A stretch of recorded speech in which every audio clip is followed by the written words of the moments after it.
Assalamualaikum warahmatullahi wabarakatuh. Perkenalkan, saya Nirwaningsih dan rekan saya Fatonah Nabilah dari Pendidikan Matematika semester 5 reguler Universitas Muhammadiyah Cirebon. Di sini kami akan mempresentasikan tentang hakikat, nilai, dan moral.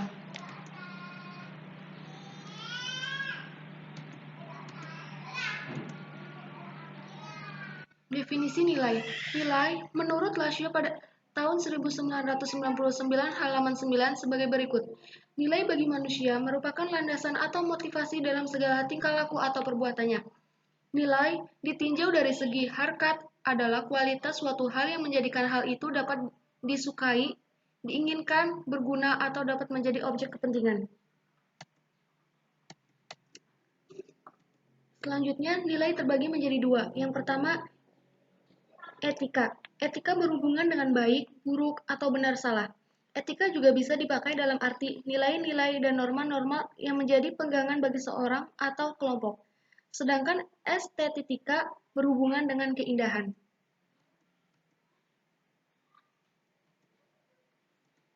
Makna nilai bagi manusia diungkapkan oleh Sahlor bahwa yang pertama, nilai tertinggi menghasilkan kepuasan yang lebih mendalam.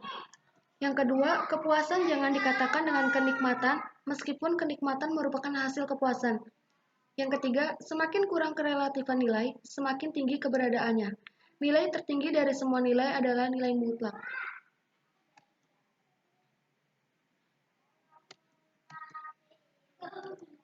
Nilai di antara kualitas primer dan kualitas sekunder. Kualitas primer adalah kualitas dasar. Kualitas ini merupakan bagian dari eksistensi objek. Objek tidak ada tanpa adanya kualitas primer ini. Selanjutnya kualitas sekunder. Kualitas yang dapat ditangkap oleh panca indera seperti warna, rasa, bau, dan lain-lain. Kualitas ini terpengaruh oleh tingkat subjektivitas. Selanjutnya, nilai bukan kualitas primer maupun sekunder, sebab nilai tidak akan menambah atau memberi eksistensi objek. Selanjutnya ada nilai dan moral di antara pandangan objektif dan subjektif manusia. Nilai dan moral di antara pandangan dan subjektif manusia. Manusia sebagai makhluk yang bernilai akan memaknai nilai dalam dua konteks. Yang pertama akan memandang nilai sebagai suatu yang objektif dan yang kedua sesuatu yang subjektif. Dalam hal objektif, dia memandang nilai itu ada meskipun tanpa ada yang menilainya, bahkan memandang nilai telah ada sebelum adanya manusia sebagai penilai baik dan buruk, benar dan salah, bukan hadir karena hasil persepsi dan penafsiran manusia. Sedangkan dalam pandangan subjektif, nilai sangat tergantung pada subjek yang menilainya. Jadi, nilai memang tidak akan ada dan hadir tanpa adanya penilai. Selanjutnya adalah definisi moral.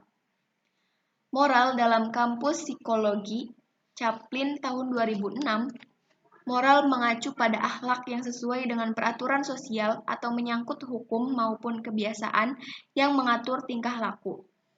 Yang kedua, Hurlock.